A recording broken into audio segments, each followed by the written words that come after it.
my friends, I won't name her because I know she's like really sketchy about that kind of stuff. Known her for quite some time, met her in college. I used to consider her, I love you by the way, girl, I'm sorry.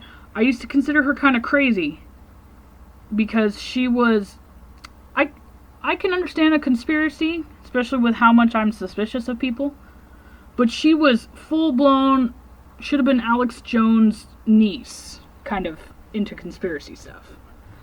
And I actually used to give her a lot of shit for it, and I guess I'm kind of saying sorry, in a way. I still think that some things are a little crazy, but when she tried to tell me that Obama was a Muslim, and I'm still kind of itchy about that too, because that sounds really fucking, that just sounds too perfect for the Republicans and the conservatives for me to say something like that. But me and my boyfriend were actually talking about that the other night, remember, boo? That we thought it was funny, because, okay, so he is an only child to a single mother in Hawaii. And I actually have a good friend who has a brother who's lived in Hawaii for the majority of his life. And so he's very familiar with the culture.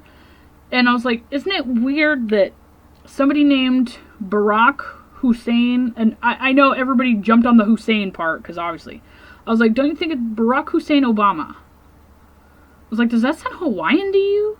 Because, I mean, I'm not saying that he's not from Hawaii, because I'm not going to argue about the birth certificate thing. That I can never prove or disprove if it's correct, but, I mean, I'm going to go a little bit beyond that, because I'm a little bit more beyond that, I think. But, so, he's an only child, so there has been, obviously, other people that were associated with the Muslim culture, some of them that still claim to be Muslim, but then also, you know, don't wear their burqas or whatever, their hijabs and all that crap, and they kind of, you know, assimilate into the American culture or to other countries' culture, which is completely fine. Think about it right now, like, with other people who have left the Muslim world. What if Obama's mother was actually from the Muslim region and was somehow impregnated or raped or forced to be married, and she didn't want to do it, and she somehow escaped to Hawaii and then gave birth to Obama there? That would totally make sense, where he would have that ingrained psychological conditioned upbringing of Muslim views. Because he's never quite said he was Christian, which, I mean, all people, never found a concern with that. Obviously, everybody else did. But then the one thing that bothered me is after he was going on and on about how he's not a Christian, he then proceeds to do the typical, like, rehearsed kind of shit and start saying God bless at the end of a lot of his speeches. And that kind of rubbed me the wrong way. I was like, so wait. I was like, I don't care if you're not Christian, but if you're going to start telling people that you're not Christian, don't start saying God bless. Because I don't do that shit. I'm not Christian. So it's just, like, really weird. And then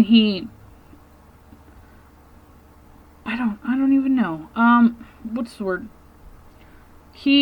Well, first off, he appointed this, coordinator for immigration, that she's actually of Muslim descent.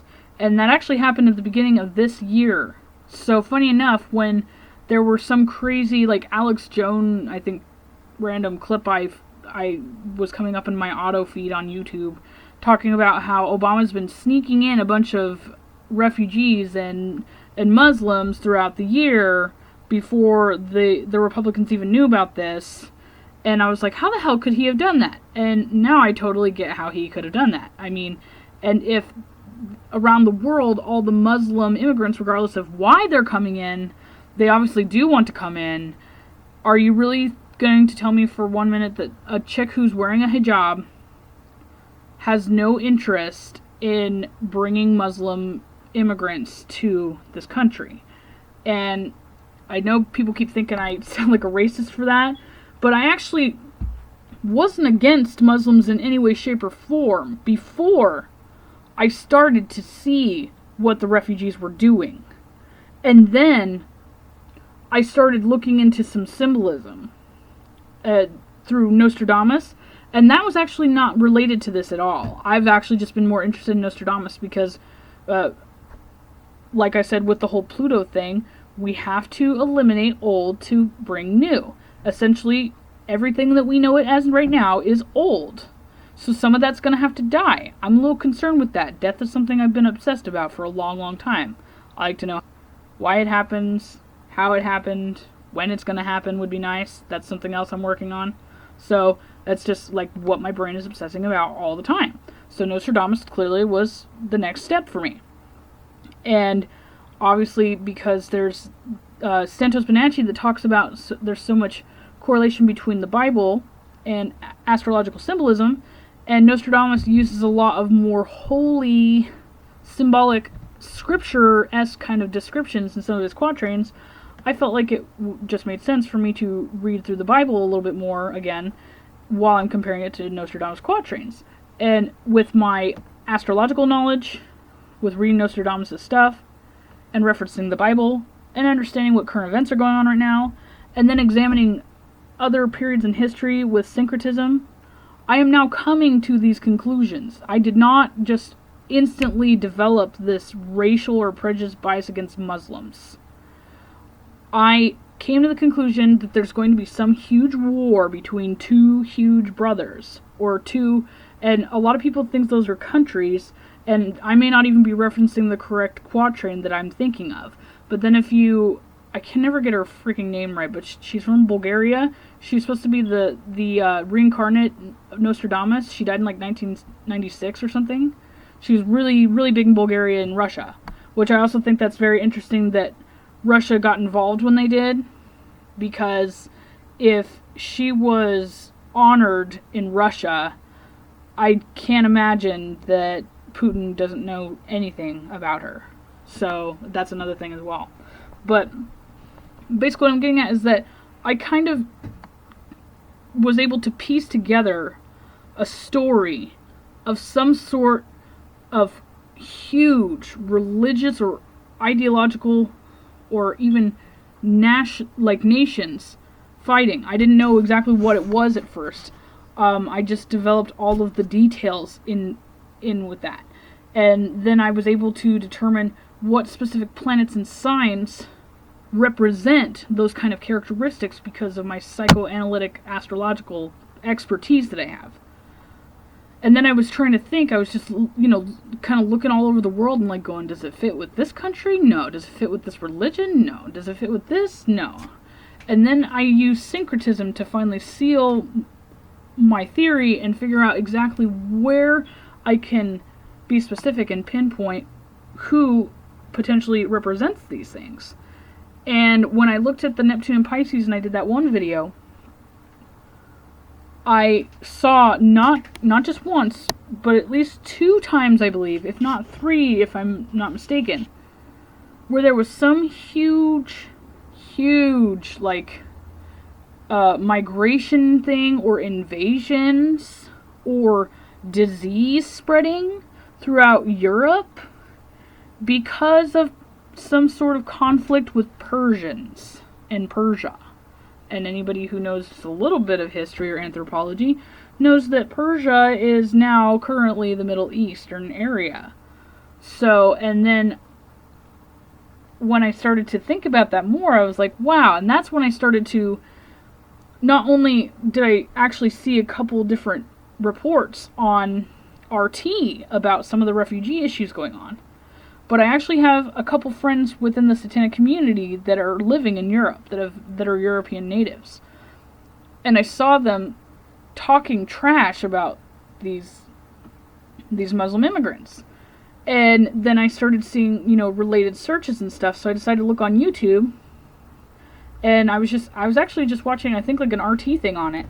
And then, of course, good old YouTube. I think YouTube doesn't really maybe they do realize what they're kind of doing, but I don't know. I just had that stupid autoplay thing that drives me crazy, and I just wasn't paying attention, and it started playing the next video, and it happened to be live footage of some scuffle going on between some of the refugees and some of the natives in Germany. And then I was like, wow, so I started watching it, right? And then the autoplay happened again. And after that happened, about maybe 13, 14 times, all of these videos from all over Europe all of a sudden were just playing out on my laptop right in front of me. And they were coming from all different channels, all different sources. Some were from cell phones, directly from people involved. Some were from underground news resources. Some, a couple of them were from RT. And then some of them I couldn't really distinguish where they came from. Because you can obviously tell if it's a cell phone or not because of how narrow it is or whatever. But all I know is that it was the same sort of theme all over the place. And then if you also go and look at any kind of underground blogs or underground news that actually types out articles, there's a lot of different, not only there are different pictures, and there's actually videos of Muslim immigrants holding signs up saying convert to Islam or die, or open your borders or die, or you will convert to Islam. I can't even argue against it anymore. I didn't even come to this conclusion. I never thought I was against Muslims. I never thought about it. I've never had a conflict personally with Muslims. I never had a friend or a family member that told me some horror story about it. I understand that there's some crazy people that blew up the Twin Towers. And there's other kinds of, horrible violence going on throughout the world. But I know history well. This is not new. I'm not saying that because to excuse it. I'm just saying that it did not bring any kind of heightened sense of attention to me because this shit happens all the time. The secular world in general, all of the first world countries that are more developed are now evolving beyond this. Unfortunately, the third world is trying to not catch up with us, but drag us back. As far as I'm concerned, in the Dark Ages, which is funny that I say that because that kind of ties into a video I did a while ago about projection of the Dark Ages.